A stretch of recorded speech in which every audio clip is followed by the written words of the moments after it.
भारत की अंतर्राष्ट्रीय सीमा के अंतर्गत हमने पिछले वीडियो में भारत चीन सीमा रेखा की बात की थी। तो उसके अधिकांश फैक्ट्स पूरे हो चुके थे। कुछ बातें और करनी है, क्योंकि उसमें समय की पाबंदी थी तो सारी बातें आपको नहीं बता पाए।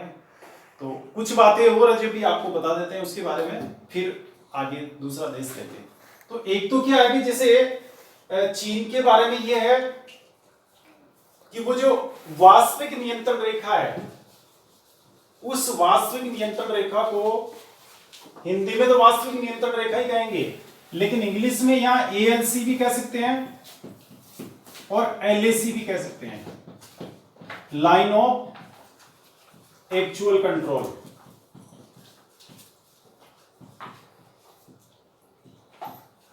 और एक्चुअल कंट्रोल लाइन,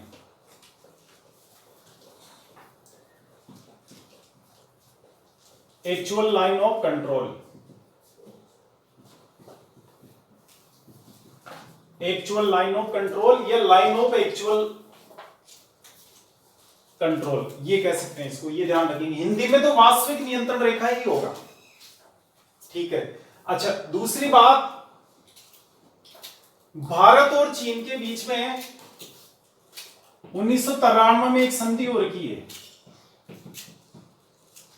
उस समय भारत के प्रधानमंत्री थे पीवी नरसिम्हा राव। वो चीन की यात्रा पर गए और वहां एक भारत में सीमा को लेकर या सीमा की रक्षा को लेकर, सुरक्षा को लेकर, जो इंटरनेशनल बॉर्डर है दोनों के बीच में, उसकी सुरक्षा को लेकर एक संधि हुई। उसकी प्रमुख विशेषता क्या थी? यह एक ऐसी विशेषता है जो दुनिया में केवल और भारत और चीन के बीच में देखने को मिलती है। अब वो क्या है, जो आप सुन लीजिए कि भारत और चीन के सैनिक सीमा पर गश्त तो करेंगे, लेकिन बिना हथियारों के। अपने पास बंदूक नहीं रखेंगे, रिवॉल्वर नहीं रखेंगे, AK-47 नहीं रखेंगे।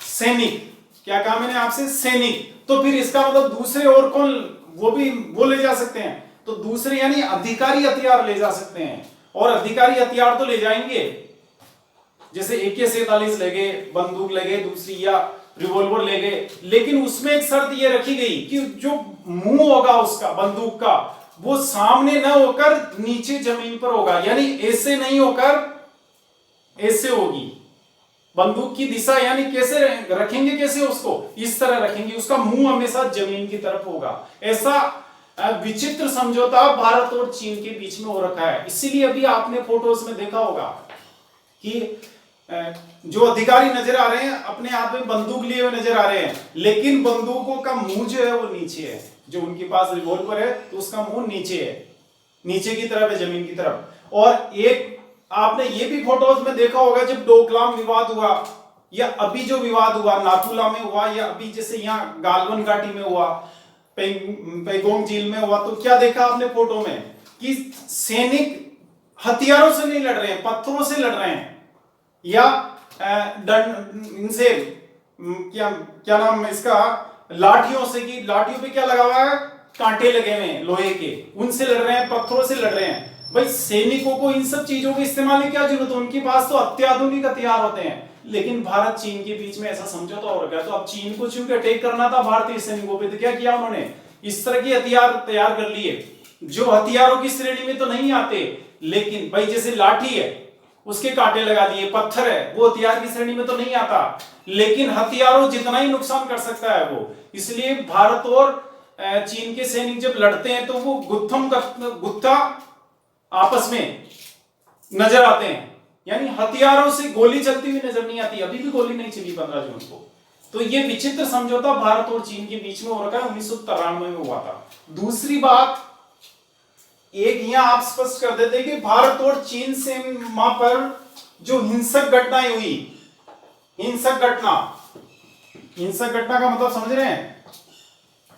उनके सैनिक मरे या भारत के सैनिक शहीद हुए, ऐसी घटनाएं कब कब हुई? रोज रोज नहीं होती यहां। जैसे भारत और पाकिस्तान की सीमा है, लाइन ऑफ कंट्रोल LOC, ये यहां पे रोज कोई न कोई या तो उधर का सैनिक मरता है या इधर भारत के सैनिक वीरगति को प्राप्त होते हैं।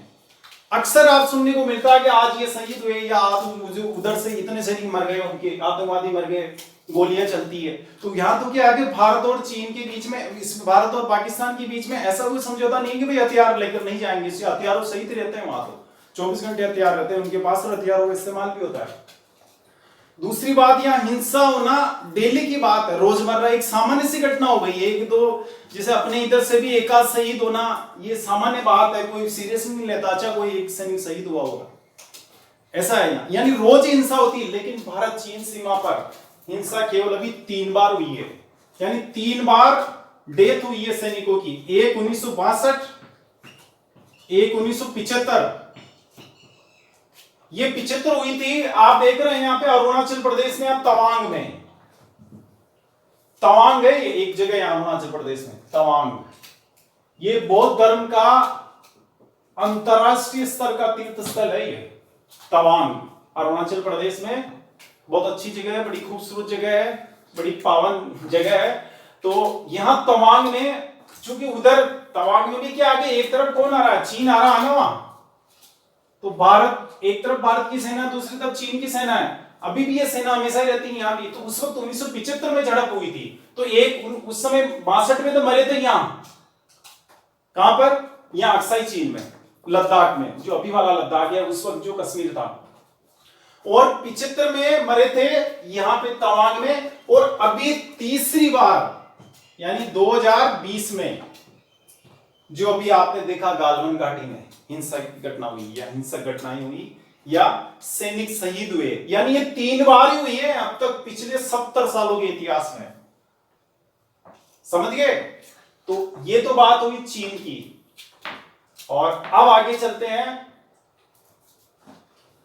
दूसरा देश लेंगे, कौन सा आएगा, इधर से चलेंगे तो दूसरा देश नेपाल।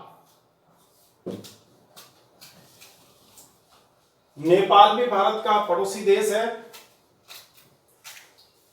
और नेपाल की बात करें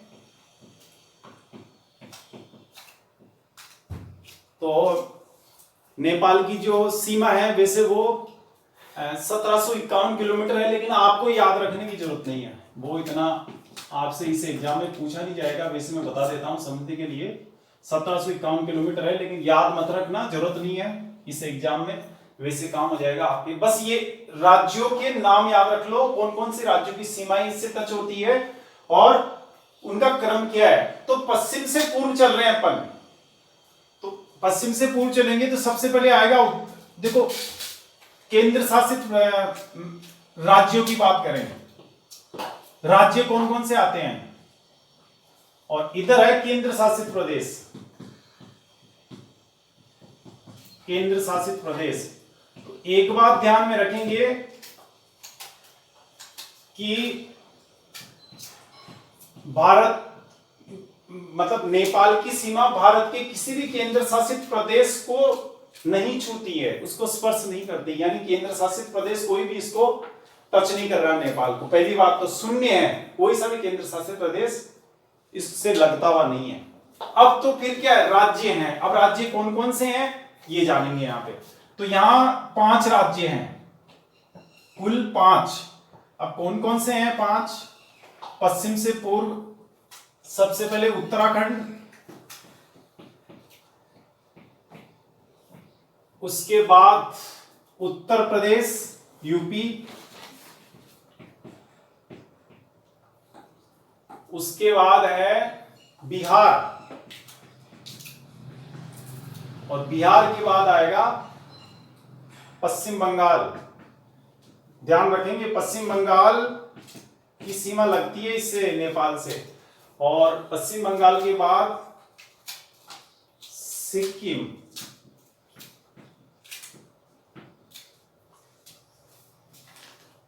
ये 5 राज्य हो गए। इन 5 राज्यों की सीमाएं नेपाल से लगती हुई है। यहां देखेंगे आप तो देखिए ये उत्तराखंड रहा, पश्चिम से पूर्व चल रहे हैं, पर यहां से इधर ये पूर्व है, ये पश्चिम है। तो उत्तराखंड की, ये उत्तराखंड भारत का राज्य है, उत्तराखंड वही बद्रीनाथ केदारनाथ वाला। और फिर चलेंगे आगे तो ये है उत्तर प्रदेश यूपी, ये यूपी है, और ये बिहार है, ये बिहार की लगती हुई सीमा है, ये वेस्ट बंगाल है पूरा ही। देखो वेस्ट बंगाल उत्तर दक्षिण दिशा में बहुत फैला हुआ है। तो वेस्ट बंगाल क्या होता है कि जैसे यहां से रवाना हुआ ना नीचे से, ये कोलकाता है, तो बिल्कुल आप ऊपर बांग्लादेश की सीमा बनाते हुए ऊपर जाएंगे उत्तर दिशा में, तो ये यहां सिक्किम है, और इधर भूटान से थोड़ा एरिया इसका वेस्ट बंगाल का स्पर्श करता है नेपाल की सीमा को।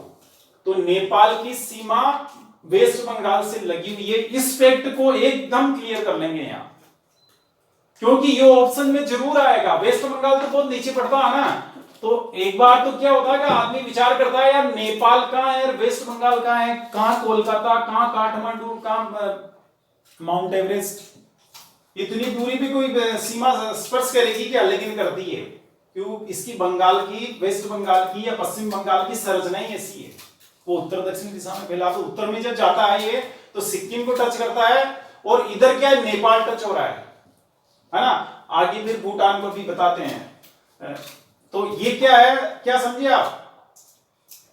नेपाल की सीमा उत्तराखंड, उत्तर प्रदेश, बिहार, वेस्ट बंगाल और सिक्किम, ये सिक्किम रहा आपकी एस वाला, इन 5 राज्यों को छूती है।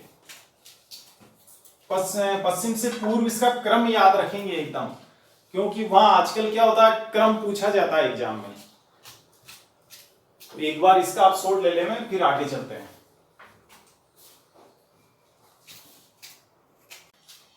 अच्छा, इसमें एक ध्यान रखेंगे आप कि यहां असम की सीमा इसको टच नहीं करती है, जबकि असम नजदीकी आ रहा है उधर, ये असम, लेकिन असम की सीमा इस नेपाल को नहीं छू रही है, जबकि कहां, बंगाल की सीमा छू रही है। ध्यान रखेंगे इसको। यहां कंफ्यूजन, यहां सवाल भी काफी पूछे जाते हैं, यहां नेपाल से, भूटान से, ये बांग्लादेश से, और यही गड़बड़ होती है, भ्रम भी यही होता है स्टूडेंट्स को। तो ये एकदम से ध्यान रखेंगे। अब बात करते हैं भारत और नेपाल के बीच में कौन से ऐसे मुद्दे हैं जो भी चर्चित है। चूंकि अपना उद्देश्य करंट की तैयारी करना भी है, तो अब चूंकि अभी एक मैटर चल रहा है लिपू लेक दर्रे का, काला पानी का, लिम्पियाधुरा का, तो ये इसलिए नेपाल की सीमा ज्योग्राफी का विषय तो है ही, पॉलिटी का विषय भी हो गई और करंट का विषय भी हो गई। तो सिलेबस के 3 भागों को ये कवर अप कर रही है, इसलिए इससे क्वेश्चन आने की बहुत ही अधिक संभावना है। तो ध्यान से समझे इसको। तो इस पे ज्यादा बात करेंगे हम। नेपाल और चीन दोनों ही हाईलाइटेड है अभी देश। तो देखो, भारत और नेपाल के बीच में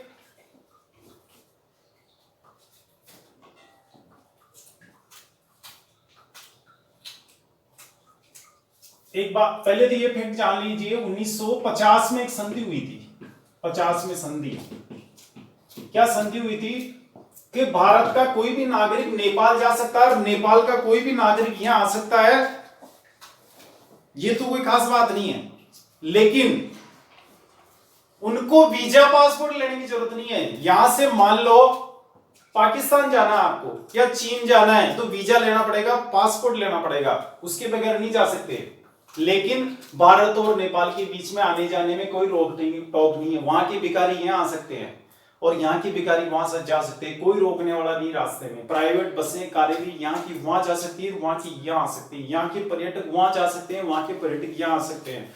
यहां तक कि भारत में नेपालियों को नौकरियों करने का अधिकार भी है, व्यवसाय कर सकते हैं, व्यापार कर सकते हैं। नेपालियों की दुकानें देखते हैं आप, हर शहर में, कस्बे में मिल जाएंगी, उत्तरी भारत में विशेष रूप से। तो क्या आगे भारत नेपाल के बीच में 1950 में यह संधि हो गई थी। ऐसी सुविधा भारत ने नेपाल को दे रखी, नेपाल ने भी भारत को दे रखी है, लेकिन भारत ने नेपाल को अधिक दे रखी। यानी इस संधि से नेपाल को फायदा अधिक है। आईएएस की परीक्षा में नेपाल के विद्यार्थी बैठ सकते हैं, यहाँ परीक्षा देने आ सकते हैं। हालांकि प्रॉपर आईएएस, आईपीएस और आईएफएस में चयनित होने के योग्य नहीं होते वो। बाकी जो सर्विसेज है 22-23 जो दूसरी सर्विसेज हैं, उनमें उनका सिलेक्शन हो सकता है। कई लोग सेलेक्ट हुए भी है। तो यानी क्या समझे, नेपालियों के साथ भारत का कितना खुलापन है, ये आप देख सकते हैं कि आईएएस की परीक्षा में उनको अलाउ किया हुआ है। तो ये तो बात नेपाल की हुई। और हालांकि वो चुनाव नहीं लड़ सकते यहाँ, जैसे कोई नेपाली यहाँ आ गया तो वो कहे कि साहब मैं तो जो चुनाव लड़ूं एमएलए का या पार्षद का या सरपंच का चुनाव लड़ूं, तो चुनाव नहीं लड़ सकता चाहे वो 20 साल लड़ रहा हो। ये बात तो हुई, इस पे चुनाव का अधिकार नहीं है। और भारतीयों के मामले में ये है कि जैसे भारतीयों को वहां नौकरी करने का अधिकार नहीं है। आप नेपाल चले गए तो आप नेपाल के किसी परीक्षा में सम्मिलित नहीं हो सकते। ये जो परीक्षा में शामिल होने का या नौकरी करने का जो अधिकार दिया हुआ है, ये केवल एक तरफा अधिकार है, यानी भारत नहीं दे रखा नेपाल को, नेपाल ने भारत को नहीं दे रखा है। ये तो बात होगी भारत नेपाल संधि के बीच की। और अब बात ये 1950 में हुई थी। बात ये करते हैं कि एक अभी मामला बड़ा चर्चित है, लिपुलेख दर्रा। लिपुलेख दर्रा, लिपुलेख पास दर्रा आप जानते हैं, मैंने पहले भी बताया था, पहाड़ी इलाकों में दो पहाड़ियों के बीच में प्राकृतिक रूप से बनी हुई नीची जमीन जो सदियों से रास्तों के रूप में इस्तेमाल होती है। ये इसके लिए रास्तों के रूप में, क्योंकि वो पहाड़ ऊंचे होते हैं, दो ऊंचे पहाड़ों के बीच में होती है वो नीची जमीन, उसको कहते हैं दर्रा पास। तो लिपुलेख दर्रा है। अब ये किन किन के बीच में है, ध्यान रखेंगे इसको। लिपुलेख दर्रा भारत व चीन के मध्य। पहली बात तो ये ध्यान रखेंगे, लिपुलेख दर्रा किसके बीच में है, एकदम इसकी लोकेशन ध्यान रखनी है अपने को। और दूसरी बात, भारत और चीन के मध्य हो गया। दूसरी बात, कौन से राज्य में है, राज्य उत्तराखंड। और जिला वायदे वे, चूंकि अभी हाईलाइटेड है मामला तो आपको बता देते हैं, पिथौरागढ़ जिला, जिला पिथौरागढ़।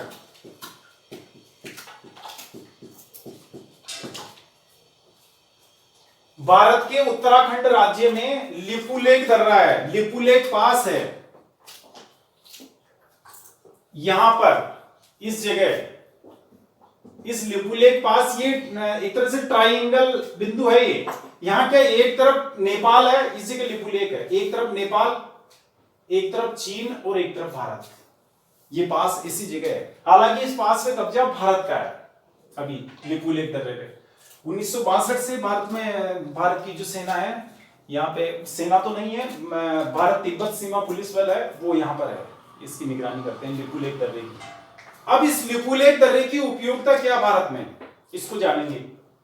देखो लिपुलेख दर्रा किस काम में आता है, हमने कहा आपसे पहले कराकोरम दर्रा बताया था मैंने आपको। यहाँ कराकोरम दर्रे का क्या महत्व है भारत के लिए, कि भारत और चीन के बीच में आने जाने का रास्ता प्रदान करता है कराकोरम दर्रा उत्तर लद्दाख में। और अभी जो मामला बढ़ा वो सड़क बनाने के मामले में बढ़ा था, कि आप कराकोरम पे अपनी पहुंच आसान बनाने के लिए सड़क बना रहे हो, ये चीन को सहन नहीं हुआ, तो इसलिए भी चीन नाराज हो गया अपने से। फिर हमने वहां इस पे हवाई पट्टी भी बना ली कराकोरम दर्रे के पास ही, तो इसलिए भी वहां पे चीन को ये गंवारा नहीं हुआ, तो ये भी कारण था उसकी नाराजगी का। तो क्या है कि जैसे कराकोरम दर्रा चीन और भारत के बीच में, वैसे ही चीन और भारत के बीच में एक लिपुलेख दर्रा भी है। कराकोरम दर्रा लद्दाख में स्थित है, लिपुलेख दर्रा उत्तराखंड में स्थित है, और इधर एक तरफ उसके नेपाल पड़ता है। अब इस लिपुलेख दर्रे की उपयोगिता ये है कि वही जो कराकोरम दर्रे की है, यानी अगर चीन को भारत में अटैक करना है, वहां की थल सेना को, वहां की युद्धक टैंक अगर भारत में आने हैं, वहां की मिसाइलें भारत के अंदर लेके आनी है कि उत्तराखंड में अटैक करना है, तो क्या होगा कि लिपुलेख दर्रे के माध्यम से आएंगे, क्योंकि दोनों साइड में लिपुलेख दर्रे के इधर तो ऊंचे ऊंचे पहाड़ हैं, यहां तो इनको तो पार करना असंभव है। हर कोई व्यक्ति, एक सामान्य सैनिक तो पार कर ही नहीं सकता, स्पेशल कोई पर्वतारोहियों की सेना हो तो बात अलग है, वरना सामान्य इंसान इनको पार नहीं कर सकता। तो आना है तो लिपुलेख दर्रे से आएंगे इधर तो, और उधर आएंगे लद्दाख कराकोरम से आएंगे। तो ये जो लिपुलेख दर्रा है, यानी चीन को अटैक करना तो इंडिया में आएगा वो। 1962 में यहां भी आए थे चीन वाले, तो भारत ने यहां सेना भेजी थी उस वक्त 1962 में लिपुलेख में। तो एक उपयोगिता ये है, या जैसे भारत को अटैक करना है, चीन को अंदर जाके मारना है, वहां नुकसान पहुंचाना है, तो भारतीय सेना भी कहां से होके जाएगी भाई, या तो कराकोरम से जाओ या फिर लिपुलेख से जाओ। तो ये लिपुलेख का इतना महत्व है। चीन अगर भारत में आएगा तो फिर यहां से होके आएगा, तो अपने को इसकी सुरक्षा पूरी करनी है, यानी यहाँ पे पूरी सुरक्षा व्यवस्था होनी चाहिए, पूरी फोर्स होनी चाहिए, ताकि चीन से कोई सेना भारत में एंटर नहीं हो सके। इसलिए इसका महत्व बढ़ गया। या भारत को भी जाना है तो यहाँ होके जाएगा। तो यहाँ के एक तो महत्व ये हो गया। दूसरा महत्व ये है कि आपको यहाँ इसमें समझाते हैं, कैलाश मानसरोवर यात्रा, इसका एक बार शॉट ले लीजिए। कैलाश मानसरोवर यात्रा नाम सुना होगा आपने। हर साल भारत से सैकड़ों यात्री कैलाश पर्वत की यात्रा पर या मानसरोवर झील की यात्रा पर जाते हैं। ये क्या है, इसको समझाते हैं आपको।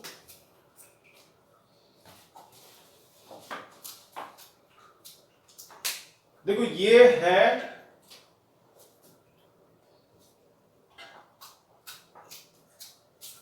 नेपाल,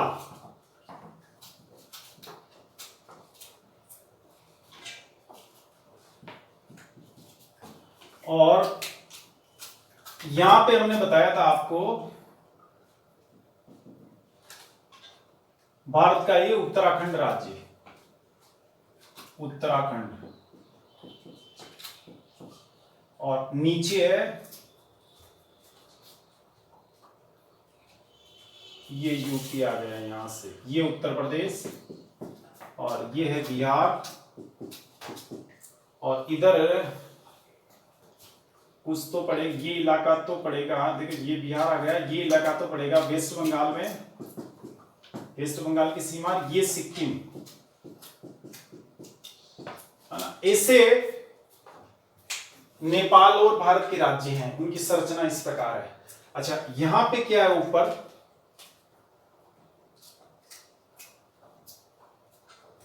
यहां है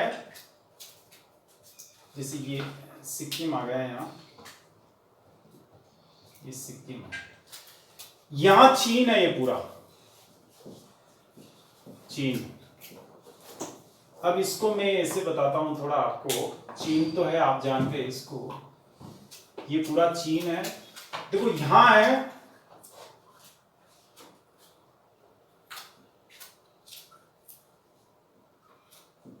मानसरोवर झील,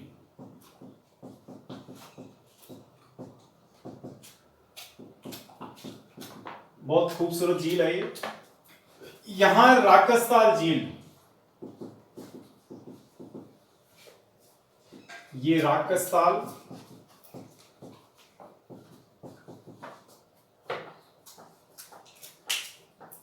लिखते हैं इसको, अभी जरूरत पड़ेगी अपने को।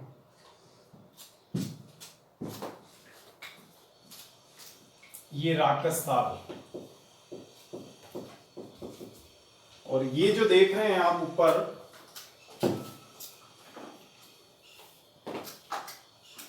यहां है ये कैलाश पर्वत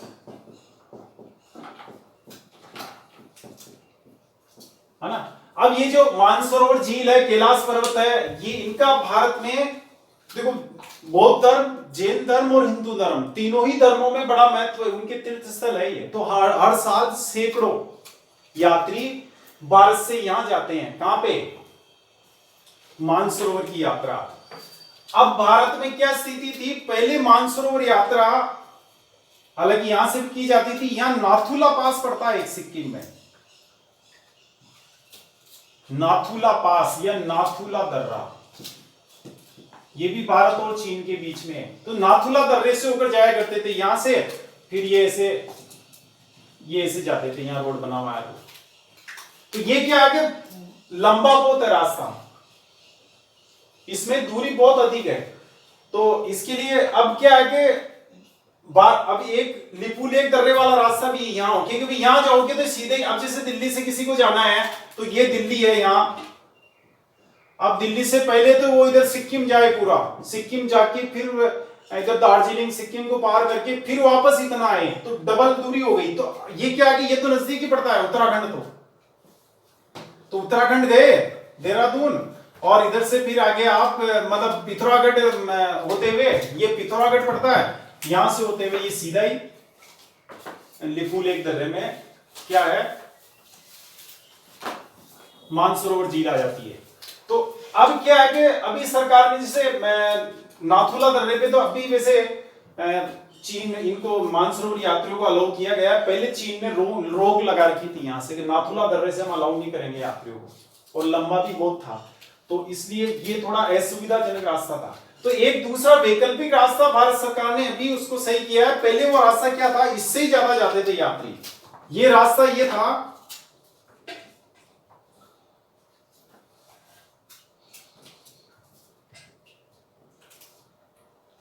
ये है लिपुलेख दर्रा। इसको ध्यान से समझेंगे एकदम। ये लिपुलेख दर्रा है, भारत और चीन के बीच में, ऐसा नहीं भारत और नेपाल के बीच में। ध्यान रखेंगे, एग्जाम में पूछा जाएगा, ये इस बार आना है कि लिपुलेख दर्रा किन दो देशों के मध्य है, तो याद रखेंगे भारत और चीन के बीच में, क्योंकि ये चीन है पूरा, है ना। नेपाल तो ये खत्म हो गया बस, तो ये चीन है, तो चीन और भारत के बीच में एकदम इस सीमा से ये मानो सटा हुआ ही है, बिल्कुल इसे लगता हुआ है बिल्कुल।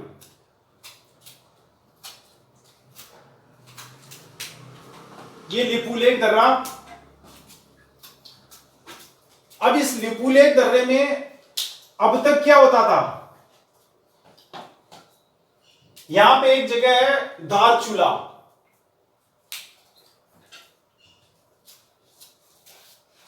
यहां आप देखेंगे इधर, यहां धारचूला और यहां है गटियाबगढ़। तो मैं समझाने के लिए गटियाबगढ़ ये याद रखने की जरूरत नहीं है आपको। तो धारचूला है, ये धारचूला होते हुए फिर यहां गटियाबगढ़ है, ये बताएंगे आपको। गटियाबगढ़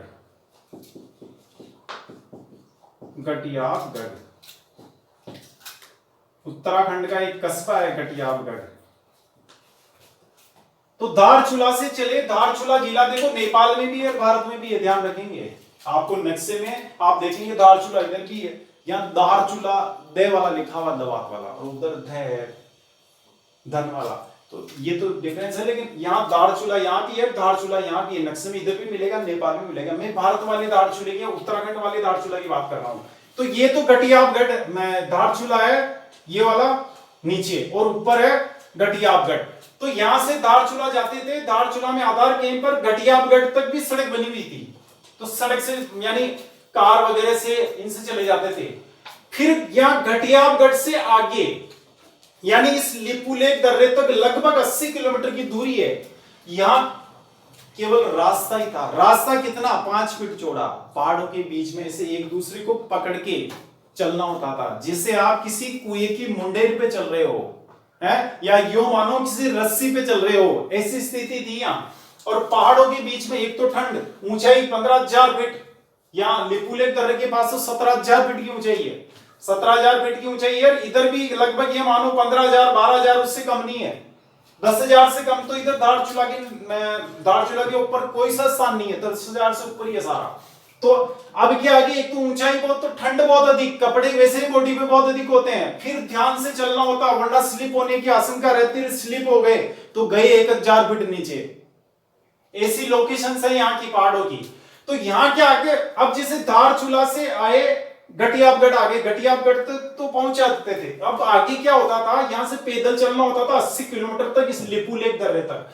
तो पैदल चलने के लिए क्या होता था, इस पैदल चलने के दौरान एक तो लैंड स्लाइडिंग की घटनाएं अक्सर होती है। जैसे लैंड स्लाइडिंग का मतलब समझते हैं, चट्टानें होती है, यानी पूरा पहाड़ ही नीचे आ जाता है, और उस पहाड़ के नीचे यात्री दब जाते थे। कितने ही नामी ग्रामी लोग, फिल्मी दुनिया के कई लोग, कई डांसर्स वगैरह भारत के यहाँ मरे हुए इस रूट पे, क्योंकि मानसरोवर यात्रा पर जाते हैं। मानसरोवर यात्रा पर वैसे हर कोई साधारण व्यक्ति नहीं जा सकता, काफी 1.5-2 लाख रुपए का खर्चा आता है मानसरोवर यात्रा पे, तो पैसे वाले लोग ही जाते हैं, साधारण आदमी के लिए पॉसिबल नहीं है जाना। तो पैसे वाले जाते हैं, तो काफी वीआईपी से हम मरे हुए हैं भारत के, कई हस्तियां भारत की इस रूट पे उन्होंने अपने प्राण त्याग रखे हैं। तो अब क्या है कि गटियाबगढ़ आ गए, यहां से पैदल गए, तो पैदल चलने के दौरान 80 किलोमीटर की दूरी में एक तो समय बहुत लगता था, 7 दिन लग जाते थे, 5 दिन लग जाते थे चलने में। पहाड़ी इलाका है तो 80 किलोमीटर ही, तो एक तो ये दुर्गम था रास्ता, और कैजुअलिटीज यानी डेथ बहुत होती थी लोगों की, मरते बहुत तैयार थी। तो एक तो समस्या ये थी यहाँ पे। तो अब क्या किया, अभी हमने पिछले कुछ सालों से भारत सरकार ने यहाँ पे रोड बना दिया, गटियाबगढ़ से लेकर, ये मैं ब्लैक सही से बता रहा हूं, वहां पर इस लिपू लेक दर्रे तक 80 किलोमीटर की जो दूरी है, इस 80 किलोमीटर की दूरी में अभी रोड बन गया है। रोड बनने का मतलब समझते हैं आप, कार जा सकती है यहाँ। यानी अब यात्री को नीचे उतरने की जरूरत नहीं है गाड़ी से। दिल्ली से कोई चलाना तो सीधा वो कहां जाएगा, लिपू लेक दर्रे पे गाड़ी छोड़ देगी उसको वहां। पहले क्या था, गटियाबगढ़ तक चले कार से, फिर यहां से क्या होता था, खच्चर समझते हैं, मतलब वहां गधे और घोड़े जैसा एक जानवर होता है पहाड़ों में, सामान ढोने के लिए उसका इस्तेमाल किया जाता है, वो पहाड़ों का जहाज होता है खच्चर। तो खच्चर से सामान वगैरह ढोते थे नेपाली लोग या इधर उत्तराखंड के लोग। तो ऐसे यात्री पहुंचते थे बड़ी मुश्किल से। तो अब क्या है कि इसको इजी बना दिया गया। इस साल ही भारत के जो रक्षा मंत्री राजनाथ सिंह, उन्होंने इस सड़क का उद्घाटन किया है, चालू हो गई है सड़क। यानी जैसे इस साल किसी को जाना है तो वो इस सड़क से जा सकता है, चालू कर दी रोड। तो ये रोड बनाया गया है। तो एक तो बात होगी भाई लिपू लेक दर्रा, अब यानी भारत से मानसरोवर यात्रा जाने के लिए या कैलाश पर्वत यात्रा जाने के लिए कौन सा मार्ग हो गया, ये वाला लिपू लेक दर्रे वाला। अब इसी से आएंगे जाएंगे क्योंकि सड़क वो मार्ग से है। पहले यहां से 7 दिन लग जाते थे, कुल यात्रा में 20 दिन लग जाते थे। अब कुल यात्रा मान लो 15 दिन से कम में हो जाएगी, क्योंकि ये 7 दिन की यात्रा जो थी पैदल वाली, वो तो 1 दिन में 2 दिन में हो जाएगी कार से। अब लिपू लेक दर्रे पे पहुंचे ना, तो लिपू लेक से आगे करीब 80 किलोमीटर का फासला है इनके बीच में, 72 किलोमीटर का। कैलाश पर्वत और ये मानसरोवर झील राकस्थाल का। तो यहाँ पे क्या है, चीन ने बहुत ही अच्छी सड़क बना रखी है। चीन आ गया ना, तो ये चीन में है सारे। तो चीन ने अच्छी सड़क बना रखी है, तो यहाँ तो दिक्कत नहीं आती थी यात्रियों को, बसों से जाते थे। यहाँ बसें रहती है चीन की, अपनी भारतीय नहीं, चाइना की बसें उपलब्ध रहती है। उन बसों से फिर ये कैलाश पर्वत और मानसरोवर यहाँ यात्रा करके आ जाते हैं। अब क्या आ गया, मानसरोवर यात्रा को इजी बना दिया इस लिपू लेक दर्रे ने। और इसको इजी बनाने में योगदान किसका रहा, इस सड़क का जो भी हमने बनाई, समझ गए। तो लिपू लेक दर्रे का महत्व क्या हुआ, एक तो सामरिक महत्व, यानी भारत चीन के अंदर जाए या चीन भारत के अंदर आए, दोनों तरह से इसका उपयोग हो सकता है। एक तो ये महत्व है इसका, और दूसरा इसका मानसरोवर यात्रा के लिए ये लिपू लेक दर्रे की इंपॉर्टेंस है। अब इधर समझ लें आप, मानसरोवर झील आप जानते हैं, मानसरोवर झील से भारत में जो ब्रह्मपुत्र नदी वो यहीं से निकली हुई है। और राकस्थाल आप जानते हैं, इंदिरा गांधी नहर में पानी इसी जगह से आ रहा है, राकस्थाल से ही। यहां से सतलज नदी निकल रही है, सतलज और ब्यास के संगम पर हरिकी बैराज बना के फिर उससे इंदिरा गांधी नहर निकाली गई है। यानी जोधपुर शहर में जैसे इधर बीकानेर में, गंगानगर में जो पानी आ रहा है वो यहां से आ रहा है चीन से, इस राकस्थाल से, सतलज नदी से। तो ये राजस्थान से निकलती है। कैलाश पर्वत का धार्मिक महत्व वही, ये पास में ही है तीनों। तो ऐसे यात्रा करके इस लिपू लेक दर्रे का महत्व ये है। अच्छा, दूसरी बात अब ये करेंगे कि भारत और नेपाल के बीच में हाल ही में लिपू लेक दर्रा विवाद का विषय बन गया है। तो इसकी हिस्ट्री जानेंगे कि भारत का कब्जा कब से है इस पर। तो आपको ये बता देते हैं कि भारत और नेपाल के बीच में सुगोली संधि 1816 में हुई थी। 1816 की बात कर रहा हूं मैं। 1816 में उस वक्त चूंकि ब्रिटिश भारत था, भारत का मतलब अंग्रेज भारत, तो अंग्रेजों और नेपाल के महाराजा के बीच में एक संधि हुई थी। क्या नेपाल तो राजतंत्र था, क्या संधि हुई थी कि भाई यहां पे आप देख रहे हैं ना, ये नेपाल और भारत के बीच की यानी उत्तराखंड के बीच की जो सीमा रेखा है, यहां पे क्या है, क्या किया उन्होंने कि इस सीमा का निर्धारण कैसे होगा, इसका निर्धारण ऐसे होगा कि ये जो महाकाली नदी निकलती है, ये महाकाली नदी है, ये महाकाली नदी का जो पूर्वी इलाका है, पूर्वी साइड का एरिया है, वो तो नेपाल में रहेगा, और जो पश्चिम दिशा वाला एरिया है वो भारत में रहेगा। समझे।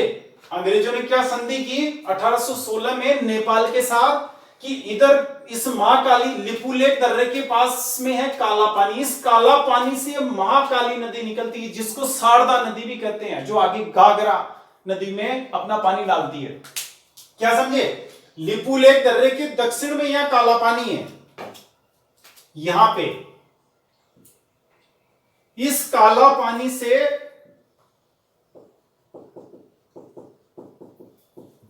पानी से मां काली नदी निकलती है या शारदा नदी निकलती है। ये शारदा नदी या मां काली नदी या इस नदी को भारत और नेपाल के बीच की सीमा रेखा माना गया। इस 1816 की संधि में पूर्वी इलाका रहेगा नेपाल में, पश्चिमी इलाका रहेगा भारत में। समझ गए? अब यहां मामला क्या फंसा कि 1962 तक भारत का यहां कब्जा नहीं था, ऐसे खुला लावारिसी छोड़ रखा था हमने लिपुलेख दर्रे को। लेकिन 1962 में जब चीन ने अटैक किया, भाई पहले 1962 से पहले जैसे नेहरू जी ने कभी सोचा नहीं था कि चीन भारत पर अटैक कर देगा। अचानक से हुआ ना हमला, तो अचानक से हुआ तो पहले तो कोई व्यवस्था थी नहीं यहां, और जब इलाका बहुत दुर्गम था, आना जाना बड़ा मुश्किल काम था यहाँ लिपुलेख दर्रे पे। तो यहाँ क्या था कि 1962 में फिर भारत ने यहाँ एक पुलिस चौकी स्थापित कर दी। पुलिस चौकी कौन सी? भारत तिब्बत सीमा पुलिस चौकी। 1962 में जब लड़ाई हुई थी तो यहाँ भी चीन सेना और भारतीय सेना भिड़ी थी आपस में। तो उसके बाद परमानेंट भारत ने यहाँ पुलिस चौकी स्थापित कर दी, यानी परमानेंट पुलिस रहने लगी। इस पुलिस का नाम है भारत तिब्बत सीमा पुलिस बल, आईटीबीपी। क्या समझे? आईटीबीपी जो है ना, भारत तिब्बत सीमा पुलिस, भारत तिब्बत सीमा पुलिस जो है वो यहां गश्त करती है, वो यहां रहती है। ये ध्यान रखें, मिलिट्री नहीं है यहाँ, थल सेना या वायु सेना वो नहीं है यहाँ पे, मिलिट्री या एयरफोर्स यहाँ नहीं है, यहाँ आईटीबीपी है, भारत तिब्बत सीमा पुलिस। तो आईटीबीपी यहाँ की अभी रक्षा करती है। तो अब इसमें क्या होगा, 1962 से भारत के कब्जे में ही है। अभी इस साल से या यूं कहें पिछले साल नवंबर से वो ये कह रहा है, कौन? नेपाल, कि ये जो लिपुलेख दर्रा है ये हमारा है। तो अभी भारत में आपको मालूम होगा 31 अक्टूबर 2019 को भारत सरकार ने भारत का जो जम्मू कश्मीर राज्य हुआ करता था उसके दो भाग करके दो केंद्र शासित प्रदेश बना दिए। तो उनका जो नक्शा जारी हुआ ना, लद्दाख को इस तरह का, लद्दाख अलग जम्मू कश्मीर अलग, तो लद्दाख अलग हुआ तो फिर उसका नक्शा जारी किया। तो इस पीओके को भी क्या भारत के समय बताया गया कि ये ऊपर वाला इलाका है जो पीओके गिलगिट बाल्टिस्तान, ये गिलगिट बाल्टिस्तान कहलाता है, पाक अधिकृत कश्मीर के जिले हैं ये। तो ये जो इलाका है भारत का लद्दाख है ये, और इधर नीचे वाला जो मुजफ्फराबाद ये है, ये जम्मू कश्मीर का भाग है। ऐसा भारत ने नक्शे में दिखाया। अक्साई चीन को भी भारत ने अपने नक्शे में दिखाया नवंबर में, जो नया नक्शा जारी किया। चूंकि दो नए केंद्र शासित प्रदेश बने ना, तो नक्शा अपडेट किया गया, चेंज किया गया उसमें। तो अक्साई चीन को भी दिखाया हमने, पीओके को भी दिखाया। इधर हमने क्या कि यहाँ लिपुलेख दर्रे को भी दिखाया, इसके नीचे काला पानी उसको भी दिखाया। इधर एक लिम्पिया धारा एक स्थान और है, क्या नाम? लिम्पिया धारा, लिम्पियाधुरा, उस लिम्पियाधुरा को भी हमने दिखाया। इस पर नेपाल ने आपत्ति व्यक्त की कि साहब ये तो हमारे हैं, आपने कैसे दिखा दिए, ये तो हमारे नेपाल की है। तो हमने कहा कि यार नेपाल की है तो वो तो हमने 1962 से हमारा कब्जा, फिर इतने दिन क्यों सो रहे थे कि आप लोग? आपत्ति थी, आपका था तो बोलते नहीं, इतने साल क्या कर रहे थे?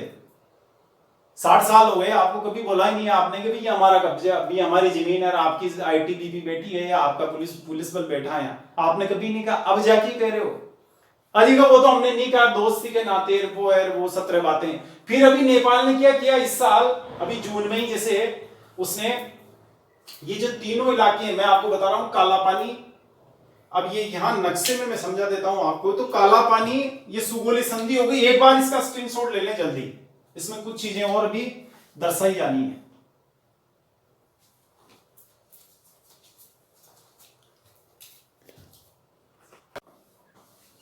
तो यहां बता देते हैं आपको, देखो इसको मिटाते हैं, ये उत्तराखंड भी यहां मिटा देते हैं, और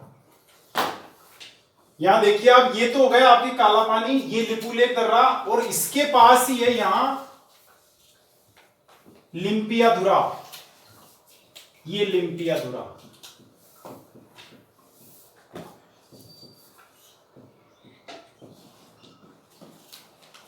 काला पानी, लिम्पियाधुरा, लिपुलेख दर्रा, ये तीन ऐसे स्थल हैं।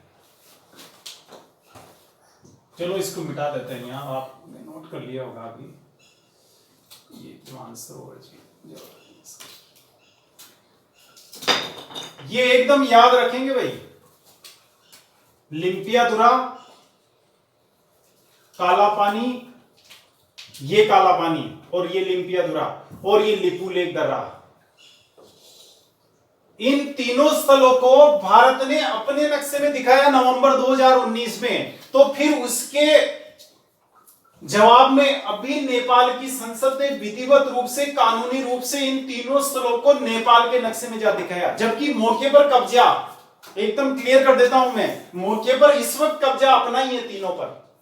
नक्शे में नेपाल ने दिखा रखा है, नक्शे में अपन ने भी दिखा रखा है। कंसेप्ट क्या क्लियर हुआ? इन तीनों स्थलों को नेपाल भी अपने नक्शे में दिखा रहा है, भारत भी अपने नक्शे में दिखा रहा है। एक बात तो ये हो गई। दूसरी बात, मौके पर कब्जा भारत का है इस वक्त, और भारत ने इस स्थल पर जाने के लिए यहां से बिल्कुल पक्की सड़क बना दी है।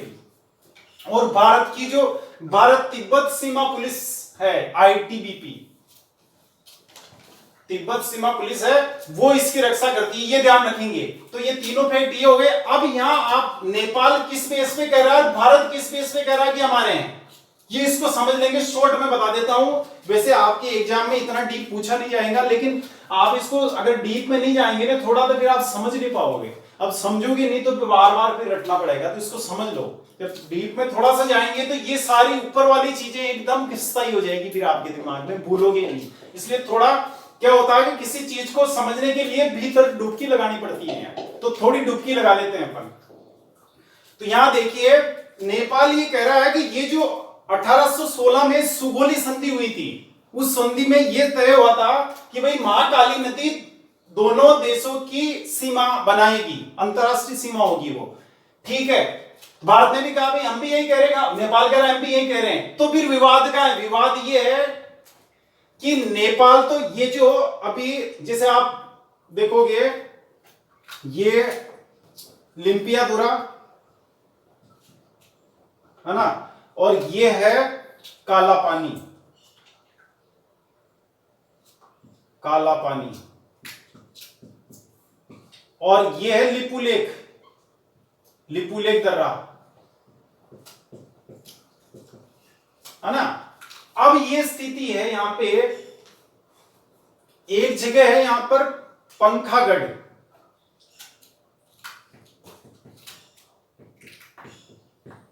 है ना। वैसे क्या है कि महाकाली नदी जो है उसका उद्गम स्थल यहां से माना जाता है, काला पानी के पास से। तो भारत ने महाकाली नदी का उद्गम माना है कहां से? पंखागढ़ से, समझे आप। और चीन, वो जो नेपाल कहता है लिम्पियाधुरा, इसको भाई ध्यान से समझना। ये लिम्पियाधुरा है, ये लिपुलेख दर्रा है, ये वाला, और ये काला पानी है। इधर पंखागढ़ एक जगह का नाम। भारत कह रहा है कि महाकाली नदी का उद्गम स्थल ये पंखागढ़ है। अब देखो होता क्या, पहाड़ों में जब नदी निकलती है, मान लो ये महाकाली नदी की बात कर रहे हैं, तो इसका उद्गम स्थल जहां है ना, वहां ऐसे कई धाराएं आकर मिलती है, ऐसा नहीं कि एक ही धारा आती है। अब आप जैसे इतनी जगह से धारा आ रही है, A B C D E, ये कई धाराएं मिलकर फिर नदी का रूप धारण करती है, समझ गए ना। अब स्टार्टिंग पॉइंट में आप इसको उद्गम स्थल मानोगे, किसको मानोगे, इसको मानोगे, इसको मानोगे, किसको मानोगे, ये बताओ। ये भी इसका उद्गम स्थल है, ये भी इसका उद्गम स्थल है, ये भी है, ये भी है, सब जगह से पानी आ रहा है ना। जब नदी स्टार्ट होती है, सतलज और ब्यास, ब्यास नदी को आप देखेंगे, मैंने देखा है ब्यास नदी को, मनाली के ऊपर रोहतांग दर्रे से निकलती है हिमाचल प्रदेश में। तो जब वहां देखोगे ना, ब्यास नदी ऐसे निकल रही, जैसे ये ब्यास है, और ऐसे नल, एक नल इधर से आ रहा, एक नल इधर से आ रहा, एक नल इधर से आ रहा। नल में जितना पानी आता है ना, उतना ही पानी है इसके उद्गम स्थल पर। इसका जो स्टार्टिंग पॉइंट है, ओरिजिन पॉइंट है, वहां पर शुरुआत में पानी नल जितना ही है, और कई अलग अलग दिशाओं से आकर मिल रहा है। अब उसकी दिशा, उद्गम स्थल कहां तय करोगे आप? 4 5 10 जगह से आ रहा पानी, यही स्थिति यहां है। उद्गम इतनी जगह से पानी आ रहा स्टार्टिंग पॉइंट पे। तो अब इसको माने, इसको माने, ये विवाद है। अब भारत कह रहा है कि भारत इसको मान रहा है, यहां पंखागढ़ है ये, भारत इस पंखागढ़ को मान रहा है। और नेपाल कह रहा है कि पंखागढ़ नहीं है, लिम्पियाधुरा के पास है यहां। क्या समझे? वो कह रहा है यहां से, क्योंकि इधर से भी आ रही है धारा, इधर से भी आ रही है, इधर से भी आ रही है, ये सब धाराएं आ रही है। काला पानी इलाका है ये, काला पानी के आसपास इतनी धाराएं आती है, इतनी छोटी छोटी धाराओं के रूप में है ये नदी।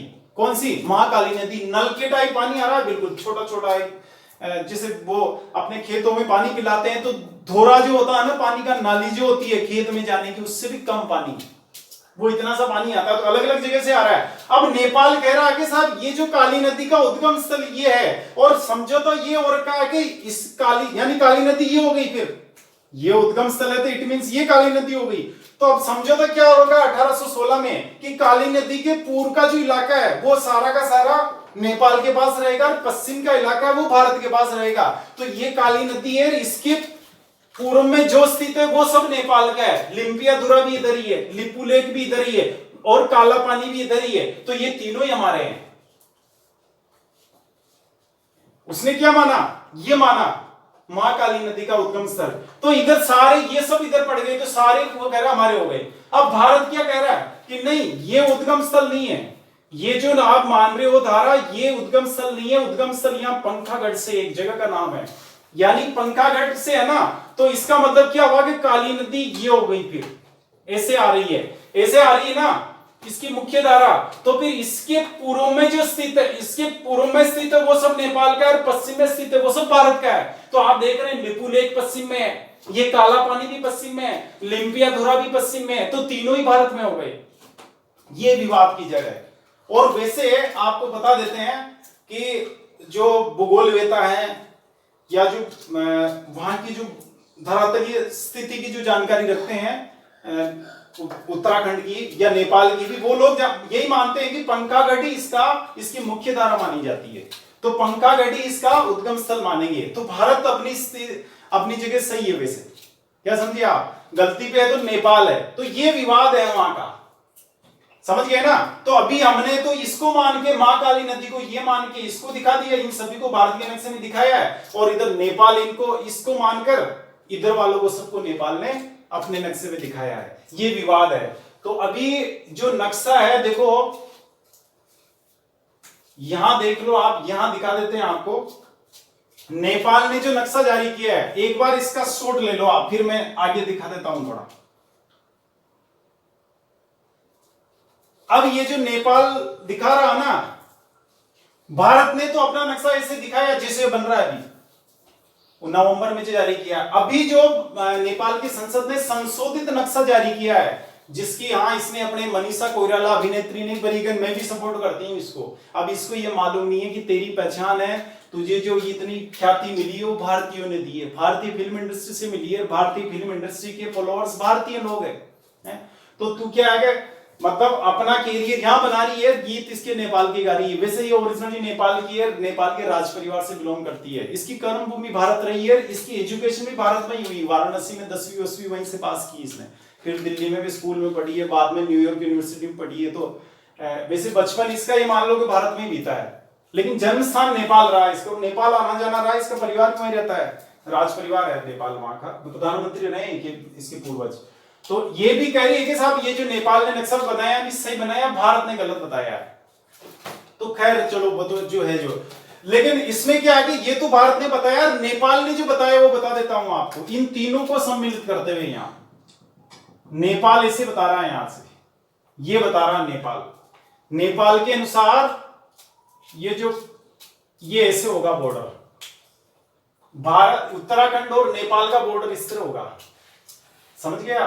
काला पानी लिम्पियाधुरा भी आ गया, इसमें काला पानी भी आ गया, और ये आपके लिपुलेख दर्रा भी आ गया। ये थोड़े नजदीक है यहाँ पढ़ने, क्योंकि समझने के लिए थोड़ा दूर बताया है, जैसे पास में ज्यादा दूरी नहीं है इनकी,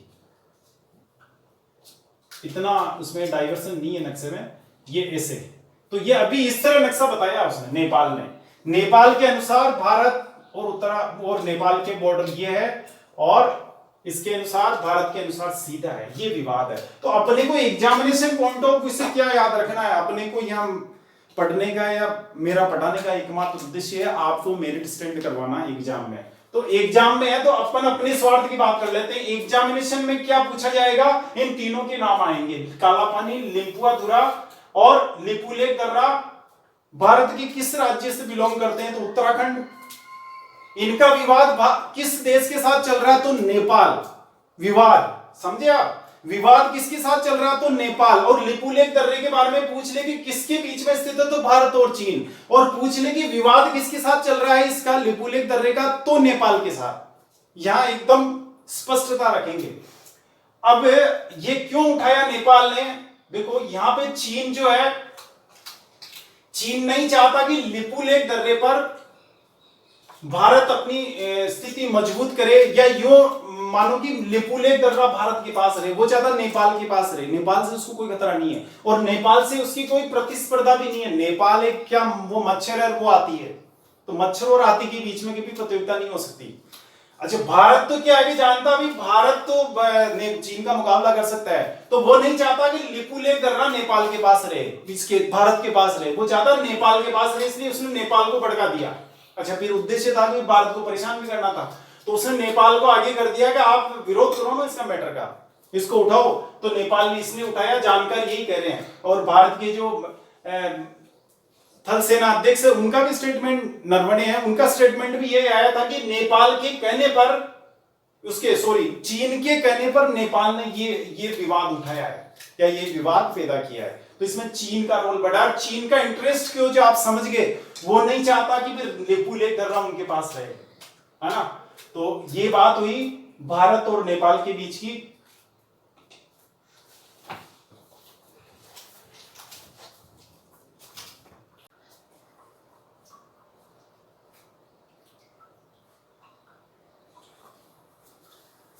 अब बात करते हैं आगे भूटान की। ये नेपाल का बड़ा हाईलाइटेड है मैटर, और इस बार क्वेश्चन पूछा जाएगा इससे, तो आपको एकदम याद रखना है।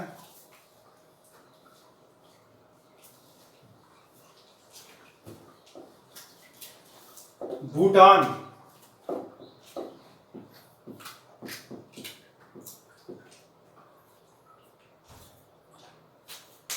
भूटान की वैसे सीमा जो है उसकी लंबाई 699 किलोमीटर है, लेकिन आपको इतना याद रखने की जरूरत नहीं है।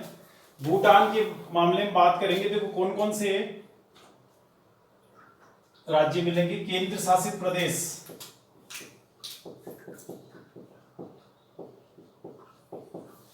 कोई नहीं, है ना। इसके बाद चलेंगे राज्य। तो राज्य में है ये 4 राज्य मिलते हैं, 4। कौन कौन से हैं 4? नंबर 1, इधर से चलेंगे पश्चिम से। तो देखो सबसे पहले आएगा सिक्किम। नंबर 2 वेस्ट बंगाल, पश्चिम बंगाल। नंबर 3 असम, और नंबर 4 अरुणाचल प्रदेश। इन 4 राज्यों की सीमाएं भूटान से मिलती है। एक बात तो ये ध्यान रखेंगे, मैंने एकदम सीक्वेंस में बताया है, यानी पश्चिम से पूर्व दिशा में, ये क्रम है इनका, ये याद रखना आपको। 4 राज्यों से मिलती है, कोई केंद्र शासित प्रदेश इसको टच नहीं करता है। ये तो बात हो गई भूटान की सीमाओं की। अब इसमें थोड़ा लोकेशन में आपको समझा देता हूं। वैसे भूटान का बड़ा महत्व है भारत के लिए। आज दुनिया में लगभग 200 देश है, सभी से भारत का व्यवहार सबसे है, आना जाना है। वो भी अपने आते हैं, हम भी उनके जाते हैं। हमारे भी राजनयिक उनके यहाँ है, उनके राजनयिक भी अपने यहाँ है। यानी हमारे भी राजदूत और जो हाई कमिश्नर है इन देशों में है, उनके भी राजदूत और हाई कमिश्नरों के ऑफिस अपने यहाँ है। लेकिन अगर अपन लिस्ट बनाए आत्मीयता के आधार पर, संबंधों की प्रगाढ़ता के आधार पर, घनिष्ठता के आधार पर, तो सबसे घनिष्ठ मित्र अगर दुनिया में, इस संसार में, इस विश्व में भारत का कोई है तो वो भूटान है। नंबर 1 पे भूटान और नंबर 2 पे बांग्लादेश। ये देखें आप।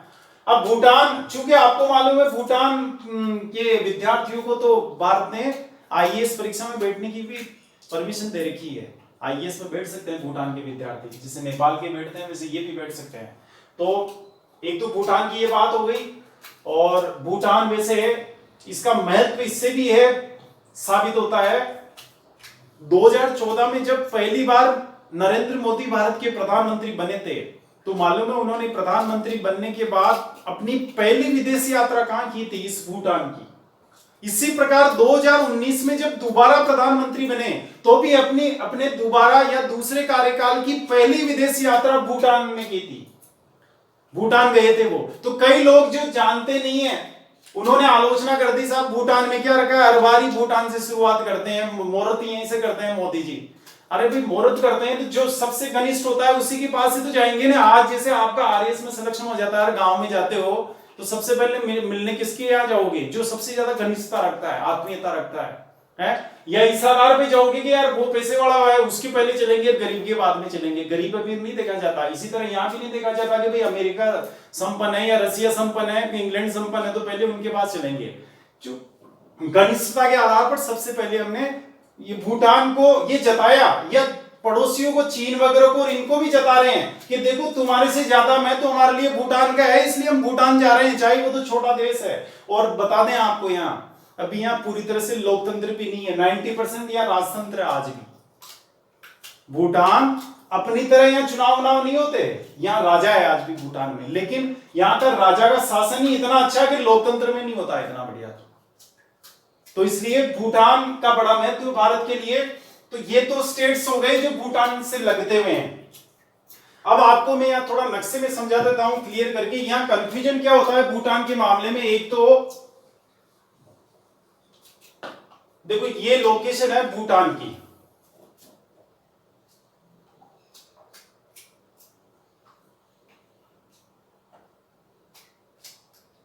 ये भूटान है। अब यहां चलेंगे आप,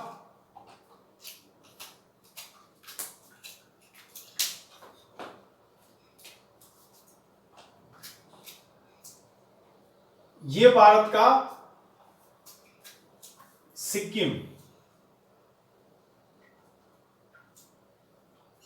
ये सिक्किम हो गया भारत का।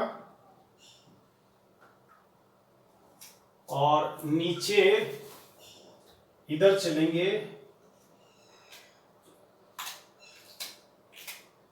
ये सिक्किम, और ये वेस्ट बंगाल। नीचे से आ रहा है ना वेस्ट बंगाल, वेस्ट बंगाल की सीमा क्या आगे से नीचे से आ रही, यहां से आ रहा है वेस्ट बंगाल। तो यहां से आके ये ऐसे ऐसे जाती है इसकी सीमा आगे। तो ये तो हो गया, क्या हो गया आपके वेस्ट बंगाल, पश्चिम बंगाल। ये सिक्किम हो गया, और ये है असम।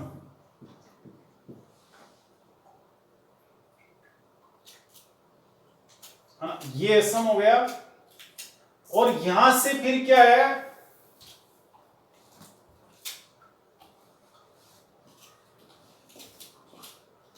ये भारत का अरुणाचल प्रदेश राज्य है, अरुणाचल प्रदेश। तो ये ऐसे 1 2 3 और 4 भारत के 4 राज्य इस प्रकार इससे सीमा बनाते हैं। अच्छा उत्तर में कौन है? ये चीन है पूरा ही, ये चीन, इधर चीन आ रहा है। तो भूटान से इस प्रकार भारत के ये राज्य सीमा बना रहे हैं। वेस्ट बंगाल, इसका वेस्ट बंगाल के विशेष ध्यान रखेंगे, वेस्ट बंगाल नीचे से आ रहा है। ये लंबाई, उत्तर दक्षिण लंबाई में बहुत अधिक है वेस्ट बंगाल। तो वेस्ट बंगाल आप देख रहे हैं, ये वेस्ट बंगाल नीचे कोलकाता यहां से आ रहा है, बिल्कुल बांग्लादेश की सीमा बनाते हुए उत्तर दिशा में। तो ये यहां आ गया, ये सिक्किम, और सिक्किम के बाद ये भूटान। वैसे ये आप देख रहे हैं भूटान, यहां जाके फिर आगे असम शुरू हो जाता है। तो असम की सीमा भी बन रही है इधर। वैसे असम इस तरह से चल रहा है, आगे और है असम। तो ये असम की सीमा बन रही है, इधर बन रहा है अरुणाचल प्रदेश, और ये वेस्ट बंगाल, ये सिक्किम। ये ध्यान रखेंगे भूटान के बारे में, इसे 4 राज्य लगते हैं। कई बार क्वेश्चन पूछा गया है भूटान के बारे में, कितनी बार कितने एग्जाम्स में आया हुआ है। भूटान के विधान से लगते हुए राज्यों के बारे में क्वेश्चन पूछा जाता है, एकदम स्पष्ट रहेंगे यहाँ। अच्छा अब भारत की बात करेंगे, विवाद। देखो डोकलाम विवाद की चर्चा की थी हमने जब आपको भारत चीन सीमा रेखा के बारे में बताया था। तो डोकलाम विवाद 2017 में हुआ था और ये डोकलाम आपको बता देते हैं यहां ये सिक्किम का एक भाग है। यहां भारत से लगता हुआ ये है सिक्किम, सॉरी इसका भूटान का एक पार्ट है डोकलाम। डोकलाम क्या है? एक जगह का नाम, एक स्थान का नाम है इस भूटान का ही, और भारत की सिक्किम से लगता हुआ है, मतलब उसके पास ही है। तो अब यहां पे क्या हुआ कि इस डोकलाम पे चीन है ना, चीन यहां सड़क बनाने लग गया है। यहां पे यहां से चीन की सड़क आ रही है तो वो उसने आगे बढ़ा ली है, भूटान के अंदर घुसा ली इस डोकलाम में, सड़क बना रहा चीन। तो सड़क बनाई तो भूटान ने क्या कर रखा है कि ये जो डोकलाम है ये भारत को दे रखा है ऐसे ही कि आप काम में लो इसको, और इसकी सुरक्षा की जिम्मेदारी भी आपकी है। वैसे भूटान की सुरक्षा की जिम्मेदारी भी भारत की है। वैसे पूरी बात करें, अगर आज कोई भूटान पर अटैक करता है तो भारत को आगे आकर उसकी रक्षा करनी पड़ेगी। तो डोकलाम पे जब चीन ने अटैक किया ना, यहाँ पे सरकार 2017 में चीन की सेना आ गई, सड़क बनाने लग गए यहाँ। तो सड़क बनाने लग गई तो फिर भारतीय सेना गई यहाँ पे डोकलाम में, और दोनों ने ये मानो कि लगभग 72 दिन तक दोनों ही आमने सामने रहे, दोनों में झड़प होती रही। हालांकि हिंसक घटना नहीं हुई, यानी किसी की डेथ नहीं हुई, कुछ शहादत नहीं हुई इस वक्त जैसे अभी गालवन घाटी में हुई। तो यहाँ 72 दिन तक आमने सामने रहे चीन और भारत के सैनिक, कई बार गुत्थम गुत्ता गाली गलौच ये इस तरह की घटनाएं भी हुई। तो ये डोकलाम विवाद है भारत और, वैसे डोकलाम देखो क्या समझे आपकी, भूटान का एक भाग है या एक जमीन है भूटान की डोकलाम, जो उसने भारत को दे रखी है, और चीन ने 2017 में यहां सड़क बनाने का प्रयास किया था। तो फिर भारत ने आगे आकर इस डोकलाम से चीन को भगाया था, समझे। तो इसका मतलब क्या हुआ, यानी डोकलाम भारत, चीन और भूटान के बीच का विवादास्पद मामला था, ये याद रखेंगे। अच्छा, डोकलाम का मैं तो भारत के लिए इसलिए भी कि आज अगर जैसे डोकलाम पे आ गया ना, तो उसके नीचे तो फिर भारत का ये चीन यहां से फिर यहां पहुंच जाएगा। तो पहुंचने में क्या, एक दिन आके यहां इस पट्टी पर भी अधिकार कर लेगा कि यहां तक मेरा है। तो भारत, यानी क्या समझे आप, अगर चीन यहां डोकलाम है, यहां चीन यहां से आ गया सड़क बना के, फिर यहां पहुंच जाएगा नीचे तक भूटान में होते हुए, फिर यहां पे एक दिन आगे बढ़ते बढ़ते जैसे अक्साई चीन पे इतने इलाके पे 38,000 वर्ग किलोमीटर एरिया पर उसने अधिकार कर लिया। देखो आज 38,000 इस पे चीन का कब्जा है, और 5180 ये पाकिस्तान ने फोकट में उसे दे रखा है। तो कितना हो गया, 38 और 5 वो 43,180 वर्ग किलोमीटर। जानते ही कितना बड़ा एरिया है ये, स्विट्जरलैंड का कुल एरिया 41,000 वर्ग किलोमीटर है। इसका मतलब ये हुआ कि स्विट्जरलैंड जितनी जमीन तो चीन ने भारत से छीन रखी, अवैध दादागिरी से कब्जा करके बैठा है, पूरा स्विट्जरलैंड देश आ जाए उसमें। तो अब क्या आगे चीन क्या करेगा, अब जैसे डोकलाम पे सड़क बन जाती ना, तो फिर नीचे आते आते इस पट्टी पे ये जो गेप है इस पे कब्जा कर लेता और आगे फिर बांग्लादेश तक पहुंच जाता। उसके मंसूबे बहुत दीर्घकालीन होते हैं, बहुत लंबी सोच के चलता है। तो यहां आ जाता तो भारत की जो ये भारत की 7 बहनें इधर, ये जो पूर्वोत्तर के राज्य है, इनसे संपर्क भी कट जाता बिल्कुल। इसलिए डोकलाम भारत के लिए बड़ा महत्व रखता है। क्यों रखता है, जो आप समझ गए। अगर डोकलाम पे सक्सेस हो जाता है चीन, तो फिर आगे भारत के लिए परेशानी खड़ी करेगा वो, और पूर्वोत्तर के राज्य का को आने जाने का जो रास्ता है वो खतरे में पड़ जाएगा। तो इसलिए डोकलाम विवाद, बाकी भूटान के बारे में और कुछ नहीं है।